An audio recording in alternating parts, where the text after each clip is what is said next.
Hi friends, welcome to the MVR passion YouTube channel. ఈరోజు సైకాలజీలో మనం 27వ వీడియో చేస్తున్నాం. ఈ వీడియోలో అబ్రహం మాస్లో అవసరాల సిద్ధాంతం లేదా ప్రేరణ కారక సిద్ధాంతం తెలుసుకుందాం. ఇదైతే వెరీ వెరీ ఇంపార్టెంట్ అండి. ఇక్కడ నుంచి బిట్టొచ్చే ఏరియా కాబట్టి చూద్దాం స్టెప్ బై స్టెప్. అవసరాల క్రమానుగత శ్రేణి సిద్ధాంతాన్ని ప్రతిపాదించింది ఎవరంటే అబ్రహం మాస్లో అండి. దేశం అమెరికా.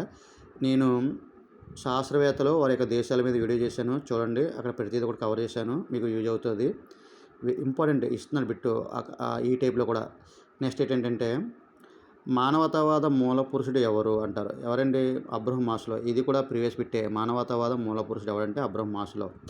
అలాగే నెక్స్ట్ స్టెప్, మాస్లో అవసరాల సిద్ధాంతాన్ని ఏంటంటే ప్రేరణాకారక సిద్ధాంతం అంటారు.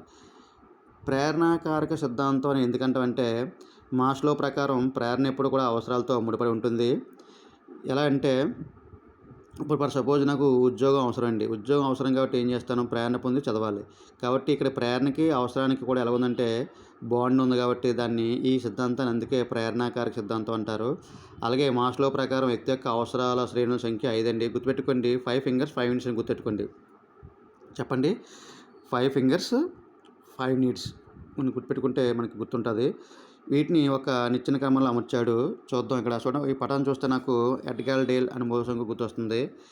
అక్కడ కూడా పీఠ భాగంలో మూర్తాంశాలు ఉంటాయి, అగ్రభాగంలో అయితే అమూర్తాంశాలు ఉంటాయి. ఇక్కడ కూడా పీఠ భాగంలో 1వ శ్రేణి 2వ శ్రేణిలో ప్రాథమిక అవసరాలు ఉన్నాయి. అలాగే 3వ శ్రేణి 4వ శ్రేణి 5వ శ్రేణిలో గౌణ అవసరాలు అండి. ఇక్కడ బిట్ ఏంటంటే కన్ఫ్యూజ్ చేస్తుంటాడు. క్రింద వాళ్ళలో గౌణ అవసరం కానిది ఏంటి, అలాగే ప్రాథమిక అవసరం కానిది ఏంటి, అలాగే శారీరక అవసరం అని గుర్తించండి, రక్షణ అవసరాన్ని గుర్తించండి, లేకపోతే రక్షణ అవసరం కానిది ఏంటి, శారీరక అవసరం కానిది ఏంటి, ఇలా కానిది అని చెప్పి మనల్ని కన్ఫ్యూజ్ చేస్తుంటాడు. చాలా చాలా ఇంపార్టెంట్ అండి ఈ ఏరియా. బిట్ వచ్చేది కాబట్టి చాలా కొద్దిగా జాగ్రత్తగా చదవండి. అలాగే ఇక్కడ శారీరక పీఠభావంలో ఏంటంటే మొదటి శ్రేణిలో ఉన్నది శారీరక అవసరాలు. శారీరక అవసరాలు అంటే ఆహారం, నీరు, గాలి, నిద్ర, సెక్స్ అండి. వీటిలో ఏంటంటే శారీరక అవసరం అంటే ఇవి మానవ మనుగడకి చాలా ముఖ్యమైనవండి. కాబట్టి వీటిని మొదటి శ్రేణిలో అమర్చాడు. అలాగే దీని తర్వాత 2వ శ్రేణిలో రక్షణ అవసరాలు అమర్చాడు. ఈ రక్షణ అవసరాల్లో ఇల్లు, బట్టలు, సంరక్షణ, విద్య, ఉద్యోగం వస్తాయండి.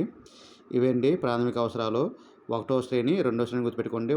1 and 2 అంతే గుర్తుపెట్టుకోండి. ఇవి ప్రాథమిక అవసరాలు. 3వ శ్రేణి నుంచి మనకి ఏం స్టార్ట్ అవుతున్నాయి? గౌణ అవసరాలు స్టార్ట్ అవుతున్నాయి. ఇక్కడ 3వ శ్రేణిలో ప్రేమ సంబంధ అవసరాలని అమర్చాడు. ఇక్కడ మనం ప్రేమ సంబంధ అవసరాన్ని ఏమనుకుంటామంటే యాక్చువల్గా మనం ప్రాథమిక అవసరం అనుకుంటాం. కాదండి, ప్రేమ సంబంధ అవసరం ఏంటంటే గౌణ అవసరం. మరి ఇందులో ప్రేమ సంబంధ అవసరాలు ఏమున్నాయి? ప్రేమ, స్నేహం, ఆప్యాయత, అనురాగం ఉన్నాయండి. గుర్తుపెట్టుకోండి. నెక్స్ట్ 4వ శ్రేణిలో గౌరవ అవసరాలు ఉన్నాయండి. ఈ గౌరవ అవసరాలు ఏంటంటే గౌరవం, గుర్తింపు, హోదా, అంతస్తు, పరువు, ప్రతిష్ట. ప్రతి ఒక్కరు కూడా గౌరవ అవసరాల కోసం పోగలాడుతుంటాం. కాబట్టి చిన్న నుంచి పెద్ద వరకు కూడా అందరికీ కూడా గౌరవం, మర్యాదలు అవసరం. కాబట్టి ఇది 4వ శ్రేణిలో ఉంది. అలాగే 5వ శ్రేణిలో చూడండి, ఇక్కడ మనకి ఆత్మ సాఫల్యం అవసరమాట. ఈ ఆత్మ సాఫల్యం అవసరం అనేది 5వ శ్రేణిలో ఉంచాడు. దీన్ని చూస్తుంటే నాకు కోల్బర్గ్ నైతిక వికాసంలో 3వ స్థాయిలోని 6వ దశ గుర్తొస్తుందండి.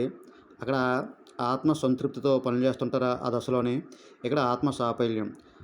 ఎవరైతే సొసైటీకి సేవ చేద్దాం అనుకుంటారో వాళ్ళు ఏంటంటే ఈ దశలో ఉంటారండి. ఇక్కడ ఈ శ్రేణిలోని ఆత్మ సంతృప్తితో, నిస్వార్థ సేవతో సమాజ శ్రేయస్సు కోరుకుంటారు. అలాంటి వారికి ఎగ్జాంపుల్ ఏంటంటే ఒక గాంధీజీ గారు. గుర్తుపెట్టుకోండి. నెక్స్ట్ ఏంటంటే ఇదండి చెప్పాను కదా ఆల్రెడీ. 1వ శ్రేణి 2వ శ్రేణి అవసరాలు ఏంటంటే ప్రాథమిక అవసరాలు అంటారు. 3, 4, 5వ శ్రేణి అవసరాలు ఏంటంటే గౌణ అవసరాలు. ఎందుకంటే ఇన్నిసార్లు చెప్తున్నాను, ఇంపార్టెంట్ బిట్ వచ్చే ఏరియా ఇది, గుర్తుపెట్టుకోండి. అలాగే ఇక్కడ చూడండి, ఇక్కడ ఆత్మ ప్రస్తావన అన్న మాటను ఎక్కడి తీసుకున్నాడు? ఇక్కడ చూడండి, కర్ట్ గోల్డ్స్టీన్ సిద్ధాంతం నుండి మాస్లో గారు స్వీకరించారు ఈ సిద్ధాంతం నుంచి. కాబట్టి ఆత్మ ప్రస్తావన అన్న మాట ఏ సిద్ధాంతం నుండి మాస్లో గారు స్వీకరించారని అడిగితే కర్ట్ గోల్డ్స్టీన్ అండి. చాలా చాలా ఇంపార్టెంట్. ఇది కూడా ప్రీవియస్ బిట్టు. నెక్స్ట్ ఏంటంటే ఇదండి.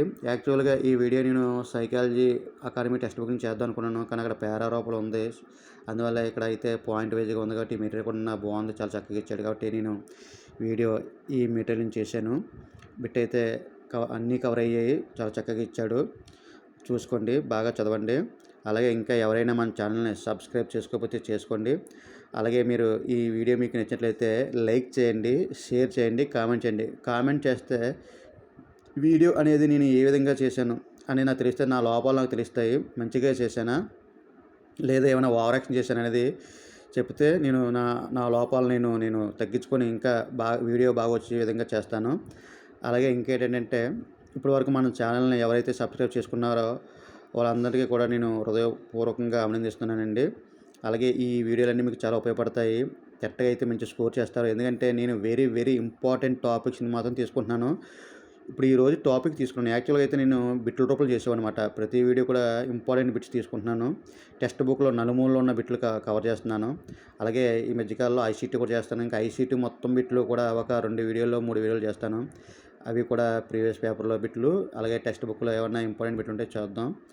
కాబట్టి మీరు మన వీడియోలను క్రమం తప్పకుండా చూసినట్లయితే కేటాయించుకోండి. ఒక 5 లేదా 6 నిమిషాలు కేటాయించుకుంటే మీకు ఏదైనా సరే మీకు కలిసి వస్తుందంటే ఇంకేముంది ఏంటండి. కాబట్టి మన వీడియోస్ బాగా చూడండి. నేను చెప్తాను కదా, టెట్లో అయితే మంచి స్కోర్ అయితే వస్తుంది. Okay, thank you friends.